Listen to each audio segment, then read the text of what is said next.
Welcome to another exciting and inviting, informative and performative episode of the Entreprenudist Podcast, a place to hear real entrepreneurs and business owners bear it all. I am your host, life strategist and retirement planner, Randolph Love III. And if you have not heard, the third's the word. We have another great business owner on the show today. But before we bring him up, I do want to remind you that this episode is brought to you by Shield Wolf Strongholds, a wealth growth and protection company. When it comes to estate planning, when it comes to life insurance, when it comes to employee benefits, when it comes to retirement planning, if your plan ain't Shield Wolf, your plan ain't strong. If you are a business owner that wants you and your employees to retire higher than you would have prior, make sure you visit shieldwolfstrong.com or call or text +1 904 822 4262. Now to our guest.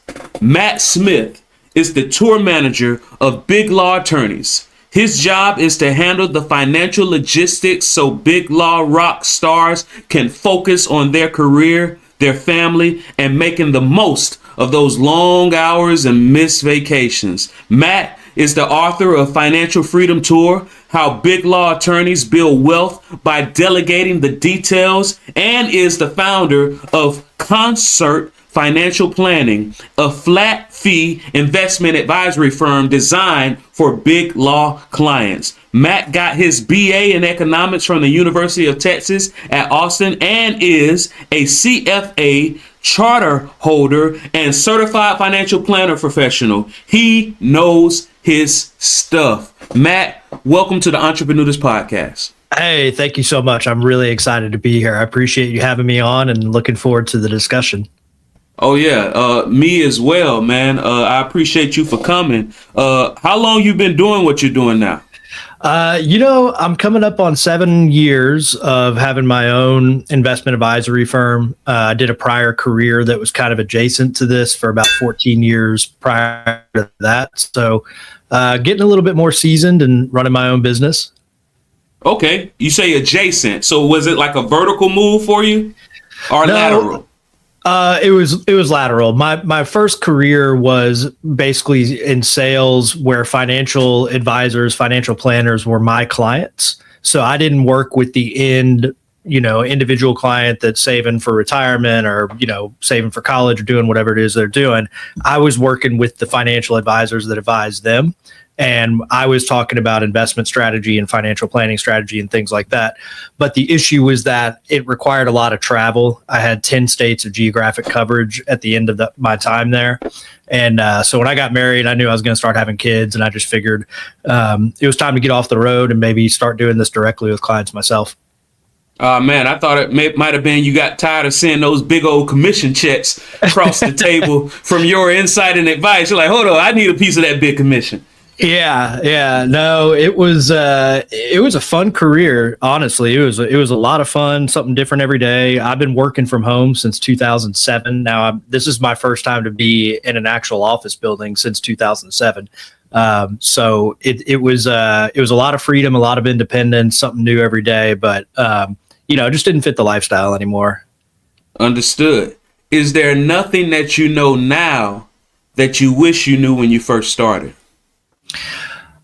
Everything. I came in, I opened my own investment advisory without any prior experience, direct experience working for another investment advisory firm because I thought I knew everything I needed to know because the investment advisors had previously been my clients. So I'd seen how their businesses operated. I'd seen, everything behind the scenes. I'd seen the underbelly of the beast, And I thought I knew, but the reality is you just can't know until you're actually in the seat, doing the work, doing the job day in and day out. And so there's a million things I could touch on. I would say maybe the most pertinent one might just be how emotionally draining it can be when you're getting going and starting out. And that you have this amazing service to offer, and that the clients that sign up with you are going to be well rewarded for doing so. They're going to get excellent service. It's your company, it's your reputation. But yet people don't just come running through the door immediately. It takes a long time to build up the brand and the reputation and everything. And that can be a real struggle for a long time, particularly if you were already well advanced in a prior career. Like I had done my prior thing for 14 years. I was at the top of what I was doing. I knew it cold, and now you're going in and people have no idea that you know what you're doing, Oh yeah. The more you know, the more you know, the more you don't know. A lot of times, I do my presentations when I'm speaking with people. And then, of course, when I'm first speaking with people, I let them know my credentials and all those letters after my name. The people like to say, hey, you got more letters after your name than in your name. Right. and yeah, it meant I did a lot of school. I took a lot of standardized exams. But I like to say, what if I read a book about swimming for 5 years, but I never actually got in the water? And perfect. It sounds like what you're saying. Once you started hitting that, the breaststroke, what are all those, the breaststrokes, all of those, the backstroke. Once you started swimming, then you saw nuances that you didn't see, even though you were helping some of the top agents. Yeah, that's exactly right. That's a great analogy. It's a great way to convey it, I think. Speaking of bringing, because when you swim and you're not just using your arm, just using your legs, you're using your feet. It's a concept, if you will. Why did you name your firm? You hit the nail on the head right there. So oftentimes, most individuals who are not financial professionals, financial planning or retirement planning or investment on the investment account, picking the right stocks, getting that kind of stuff. And what I learned in investment products to financial advisors is that's only, there are many, many other pieces of the puzzle that are really critical. Financial security. You talked about estate planning. You talked about insurance planning. There's tax planning. With these people fresh out of law school, they've got $200,000 in student loan debt. We got to plan around that and figure out how to make sense of all that. And all these things have to fit together in concert, so to speak. And when I was starting, some of the advice I heard was, well, if you're coming up with a name for your firm, make it something related to your personality. And, in the financial world, you'll hear things like, Blackstone, BlackRock. It's always pictures of mountains, and retirees walking unmovable down things. Yeah. And you also hear a lot of sports analogies too. And the reality is I played music my whole life, and that's what I do. That's like my passion. And, it just wouldn't speak to my personality at all if I did something like a sports analogy or that, the rock sort of vibe. I wanted to have a firm that was more relaxed. Everyone I used to call on was always in a suit and tie. They had a mahogany desk. They were frankly a little bit condescending to clients. They purposely used a lot of jargon and made things more complex than it needed to be, and just too uptight. And I just thought, I'm not out here looking for retirees. I'm out here trying to help people like getting started, late 20s, 30s, 40s.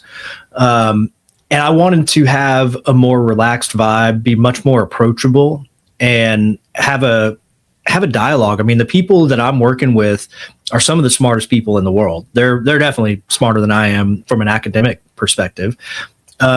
And so there's no sense in trying to use complexity to sell them on the idea that they need my help. So I just wanted to have a relaxed kind of vibe. And I thought, Concert's perfect. The acronym CFP, it's similar to Certified Financial Planner.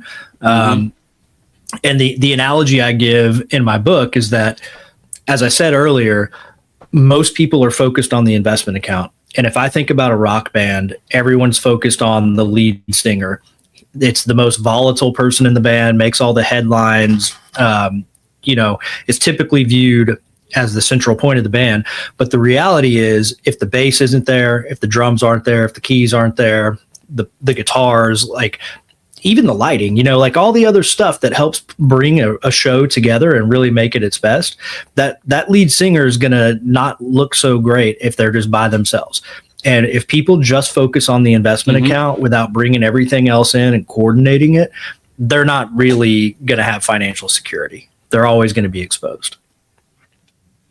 Oh yeah, you got to think of these things in not just one aspect. I know a lot of times when people think about what money vehicle to utilize, their main focus, like you said, that lead singer, their main focus is typically what the rate of return is, right? But they're not thinking about the liquidity. It doesn't matter what the rate of return is if you can't get to your money without significant penalties, right? They don't think about the safety. It doesn't matter what your rate of return is if you go to sleep at night and wake up and you just lost 50% of your portfolio with no expectation or understanding of what that means. And it doesn't matter what the rate of return is when you actually go to access that money, that Uncle Sam takes a majority of it, if not a big chunk of it, in taxes. So yeah, it really is a concert of things, and it seems like you understand that. So what would you say? What was your target offering? Like, all right, this is my differentiator. This is the offering that my firm is bringing. My offering is targeted towards BigLaw Attorneys, which is a pretty niche market. They have uniform salaries across the country. They're published. So if you're working at a big law firm in Manhattan, you're probably earning the same salary and bonus as a worker in Dallas or Austin or Houston. And there are certain things that go along with being a big law attorney, namely extreme stress at work, no time whatsoever. I know everybody's busy, but these attorneys are tasked with billing something like 2,300 hours a year. And those are billable hours. And every hour they're working is not billable. So if you think about a typical 9-to-5 job might be average 2,000 hours a year. These people are working nights, weekends, holidays. Everything's a fire drill. And they're under tremendous stress. They're bringing in a lot of money. They get paid very, very well for what they do. But if they don't have the time to focus on that, to optimize, to make sure that what they're doing with their money is the efficient thing to do, the right thing to be doing. And so they wind up doing all this hard work and almost like spinning a hamster wheel. Well, maybe a lot of those dollars are going the wrong way. A lot of them are leaving to taxes. A lot of them are going to lifestyle creep. A lot of them are just going into the ether where they have no idea where they're going. They're just not even paying attention to what they're spending and what they're doing. And meanwhile, they usually have these massive student loan balances that they came out of law school with, maybe undergrad as well. And they're sitting there trying to balance, all right, well, how do I save for retirement? How do I save for my current goals? Like maybe I want to buy a house. Maybe I want to start a family. Maybe I just want to have like my emergency liquidity fund, whatever their goals are. And meanwhile, they've got this huge student loan balance hanging over their head. They know it's going to impact their interest rate when they go look for a home to buy. They know it's going to materially impact the growth of their wealth over time for as long as that stays in place. And they don't have the time, the energy, and most of the time they don't have the interest to figure it all out. And if I can come in there as an expert and I know the seasonality of big law, I know that their years, they probably started their job in September, their billable hours year probably ends in October or so. They're going to get bonuses in December, maybe December 31st. They're going to have a big impact on their taxes, and maybe they need to make estimated tax payments. They need to coordinate the student loan repayment with their investment strategy. I know that typically their benefits at work are de minimis. They're pretty basic because they're rewarded so well with cash. And so a lot of times the benefits that they get at work need to be supplemented with other things outside of work, disability insurance, life insurance, that sort of thing. And knowing that, I think brings a lot of confidence and security to the clients because I can speak their language. I'm married to a big law attorney, and I met her. There you go. Marry up. That's what I'm talking about, man. Yeah, that's right. I met her when she was a second-year associate, and she's now, I think, in her fourth year of equity partnership. So I have been with her and seen firsthand, personally, what that is like. The personal demands, the work demands, the trade-offs you make in like a work-life balance, so to speak, and the need and how important it is to make the most out of that financial reward when you can, And so I think that really resonates with a lot of the people I talk to. Oh yeah, because a lot of people don't think about those huge student loan bills, and I'm imagining a lot of those student loans were probably unsubsidized, meaning that the interest started building from the day they took it out. Yeah, it's been funny since COVID. The student loan world has changed dramatically. It seems like every other year, and it's something where the people are very well aware that they've got this large balance, but what to do about it? What even are the rules? Like, how do I have to pay it all back? Will some be forgiven? Does it depend on the type of job I have? If it's not going to be forgiven, what's the best repayment strategy? What repayment strategies are even available? Because they keep coming and going and changing and all that stuff. And it's a lot to deal with. And a lot of people get paralysis by analysis. And, for a lot of people, they were put into a situation where they just didn't have to pay the loans for a long time, which is fine. For most people, interest was not accruing, and so that was great. But now they're back. Now interest is accruing. Now the student loan payments are back, and people have to deal with them. And so it's a big, big topic of discussion. It's a real pain point for a lot of these people. Yeah, it's ironic. People, they stop being interested once interest is not a part of the scenario, but once the interests come back, it gets more interesting to have a conversation with somebody like Matt Smith. So is there no simple strategy to employ when it comes to, all right, I'm making lump sums of money, and I got this big bill, but I also have lifestyle goals? Because you mentioned a term called lifestyle creep. And I'm imagining just using context clues. That's the equivalent of putting a frog into a pot, and while you increasingly are turning up the heat, the frog doesn't realize it's boiling alive. Is that synonymous? Yeah, it's a situation. It's a phenomenon where you've got someone coming out of law school. They've probably been at the top of their class for their entire educated life. They were probably at the top of their class in high school. They probably did really, really well in undergraduate school, and they got into what is called a T14, a top 14 law school, and come out of law school. They're being recruited and hired by some of the biggest, fanciest law firms in the country, and they're ready to enjoy all the fruits of their labor. It's not just what they started doing as a first year associate, but it's all the work that's led up to that. And because their salaries are public and known, they see these high sticker salaries, is what I call them. Let's say you're a first year attorney and your introductory salary is $225,000 a year, and you could get maybe another $25,000 bonus, something like that. That's more money than most of these people have ever seen. A lot of them are first generation to be in these situations. They don't come from a lot of wealth, and they're not used to that. And they're thinking, I'm bringing home $225,000 this year. They're not thinking that half of it's going to go to taxes, debt payments, benefits at work. And so maybe they go buy the car that really it turns out they can't afford it, but they didn't realize that. Or they're buying all the luxury goods. They're going on all the vacations. They're doing all the things.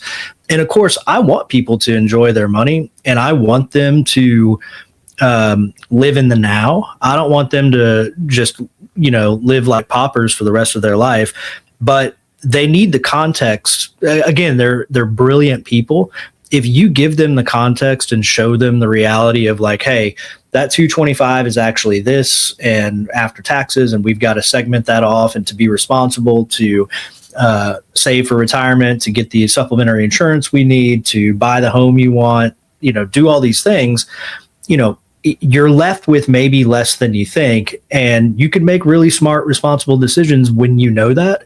But if you don't know that, it's hard to do, and that's what lifestyle creep is.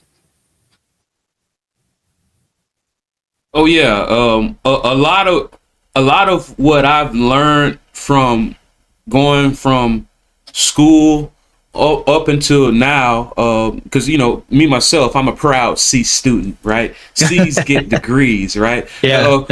What do you call a medical student that graduates at the bottom of their class?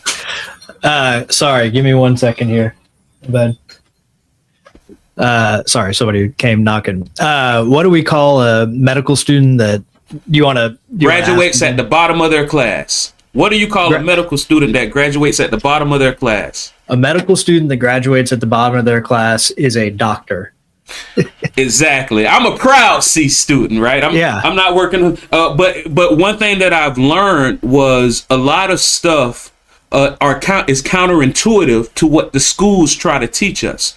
And to me, that's why I think I was one of those proud C students, because I'm like, man, this doesn't make sense. This doesn't make sense. A lot of times, because I have customers as well, doctors, attorneys, a lot of different people in different fields, even blue collar workers. And a lot of the things that I say, hey, money is counterintuitive. You can be the smartest person in the world, but some of these things you just have to know. Then you just have to experience. And I work with a lot of attorneys. One of my primary sponsors is a law firm, 9-figure law firm. And attorneys are smart in spots. Yeah. And a lot of times it takes somebody like yourself, Matt, to show them, say, hey, you're smart, but stay smart over there in your specialty. Let me be smart over here for you. Do you run into egos when it comes to these things, or are people just they so boggled down in debt that they just follow your lead? No, I run into egos. One of the great things about owning my own practice is I can be selective about who I accept as a client, and I'm gonna think about how I want to articulate this. You can say, we work with attorneys. You can say it depends. Yeah, that's right. It depends. There are many, particularly younger attorneys. Like I said, they've been the top of their class, since they were 6 years old. They have been recruited by the biggest firms in the country. They are full of confidence, and it's warranted in terms of their education and their capabilities and their ability to learn, right? But a lot of times I'll have a prospective client get on a call with me. We always do Zoom, we do video calls, and the first thing they want to show me is their account balances. Look how well I've done managing my investments on my own. Pat me on the back, please, sir. Yeah. Why do I need you? This and that. I hear often my undergraduate degree was in finance, and it's like, look, I've been doing this for 20 some odd years in one way or another. The finance degree that you got most likely taught you how to determine the weighted cost of capital for a corporation. Didn't teach you anything about personal finance, tax laws, a lot of things that impact personal finance change frequently. And if you're not keeping up with it, then you're not up to date. And it's just like, I'm not here to help the person that doesn't need help, that they believe they don't need help. And I'm not here to try and convince somebody they do. There are plenty of people out there who either know that they don't know it all, or they just don't care. They're just not interested, and they want to delegate it, and their time is way better spent in other places. And so, yes, I run into egos a lot. It typically, this is what I've been avoiding saying this, but the reality is the egos are almost always the men. The women are typically more, I think, self-confident, frankly, and know that their time is better spent doing their career that they're so well suited for. And they're fine delegating to another expert in this field, So I don't have a lot of egotistical clients. In fact, I'd say I have none, but that's just because I can be super selective about who I accept. And we figure out pretty fast in these introductory calls whether we're going to vibe together or not. And we can be pretty transparent and upfront about that. I can tell them, hey, look, I'm not the right person for you. And I can refer them to maybe some other people that might be. Oh yeah, I've reached that conclusion, which, for whatever reason, over 60, almost 70% of my customers are women too. Mm-hmm. And yeah, it's one of those things to, like you say, either they don't have the time to deal with it, and they understand it has to be done. And meanwhile, by the time a lot of the men finally get my services, it's almost too late. It's never too late, but it's almost too late. Like, all right, bro, nobody's trying to say that you don't know what you're doing. But once again, we're all smart in spots. Everybody has their genius. This just happens to be my genius. I'm not going to I can't do what you do. And not saying that you can't do what I do, but it's not in the best interest of what comes easy to you. What are some books that people should be reading that can help them out? Oh, man. The Psychology of Money by Morgan Housel, I think, is a relatively recent book that is really good. And it's not going to tell you how to pick stocks, but it's going to help you recognize some of the behavioral biases that we all have, including me. Everybody has them. Money is an emotional thing, and so it can really impact how we behave, and we can make poor decisions at the wrong time. So that's one that I think has been really great. I have a big affinity for a book called Stocks for the Long Run. It's written by Professor Jeremy Siegel. He's a professor emeritus at Wharton at Penn. And I think the first edition of that book came out in the mid 1990s, and it continues to be updated. It continues to be a very relevant book. And as it's updated, new information is added and included. And essentially the gist of it is, it's called Stocks for the Long Run. It's not called stocks are going up today or tomorrow or next week, but it's masterful in illustrating the how and the why that owning a piece of American and even global businesses is going to be the long-term generator of wealth after inflation when compared to other things. And it'll talk about a lot of the choppy ride. It'll talk about why that may happen, why things have happened in the past, why it's going to happen again for sure. But it can really illustrate for people the long-term benefits of owning a piece of global capitalism and using that to generate long-term wealth for yourself. And I think it can ease people. It can be a resource for people when things are going wrong in the markets, What's the title of your book? Mine is, now I'm blanking. I'm sorry. Oh, no, that's all good. You have such humility that you don't even want to, you don't want to push yourself so much that you forget the title of your book. But if you can't think of it now, we'll put it in the show notes. No, I can't think of it. I'm sorry. This is so embarrassing. I keep thinking of the name of my podcast. It's, I don't know. I'm totally blanking. I'm sorry. This is embarrassing. How to Know So Much You Forget by Matt Smith. Yeah. It's on the front page of my website. And so I'm going to cheat and go look. There we go. Okay.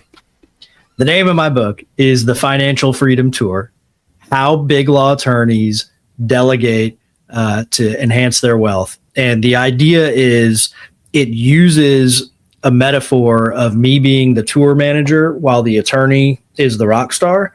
And it says, listen, we're going to do this tour and your job is to perform. Your job is to focus on what you do best. And I am going to elevate you and handle the stuff in the background, the administrative stuff. I'm hiring the caterer. I'm making sure that the dates are set, that the buses are running on time, all that sort of stuff. And, so it goes through these fictional tour stops, first around the country as you're an associate attorney, building up to an equity partner. And then it becomes a global world tour when you're on top of the world as an equity partner at a big law firm, and some of the newer different financial issues that face you. So that's what the book is. That's a great analogy and concept. Pretty sure people will enjoy it, especially connecting it to being that rock star on stage while you're in the back, making sure everything runs smoothly and correctly.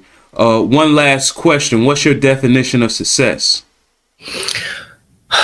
My definition of success is very personal to me, and I am successful when I'm the best dad and husband that I can be.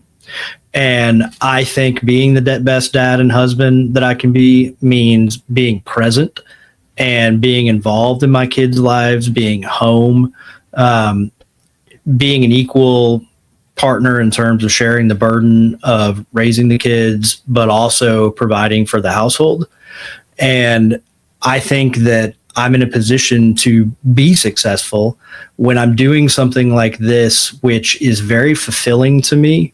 It's very rewarding for myself. It's very rewarding for the people who work with me, but I'm also given the freedom as a business owner to make my own rules, to make my own schedule, and to prioritize, frankly, family first. And my clients know and understand and respect that. And that's my target for success. Sounds like a good definition. Oh, is there not a question that I did not ask you that I should have? No, I feel like we covered it, really. I think just given that it's called the Entreprenudist Podcast, I think it's important to convey to people how rewarding it can be to be an entrepreneur, but also that it is, it's a lifetime struggle. You're never done. You're always improving, always getting better. But if you can make it happen, if you can figure out a way to do it on your own, you'll never work as hard for anybody else as you will for yourself. Yeah, man, it's like being that old couple on the nudist beach. You don't even care. Yeah, but you're out there having fun, right? Yeah. And like I say, you really do have to. It's one of those things. Being an entrepreneur, it's on the TV. It's all glitz and glam, but there's a lot of work that goes into it. But there's also a lot of fulfillment. Somebody once described this to me. They said, no matter what your education is, no matter what you did, if you go into a W-2 job, from day one, they're paying you for knowing 0% of what they need you to know. They're paying you money for knowing 0% of what they need you to know to work for their company. And as you work for the company, your knowledge continues to grow while your salary grows incrementally. And at one point, what they're paying you versus what you know lines up exactly. But eventually your knowledge supersedes what they're paying you. And that's the trade-off. Oh, yeah, we're not paying you nowhere near what we should be paying you based on your knowledge. But we paid you money when you knew nothing. Whereas as an entrepreneur, what you make compared to what you know is directly correlated from the very beginning.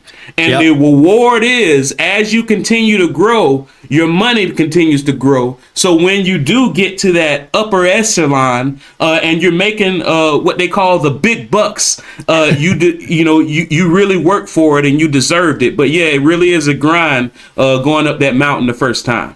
That's right. That's such a great way to explain it. That's very true. One more time, please let everybody know who you are, what do you do, and how they can get in touch.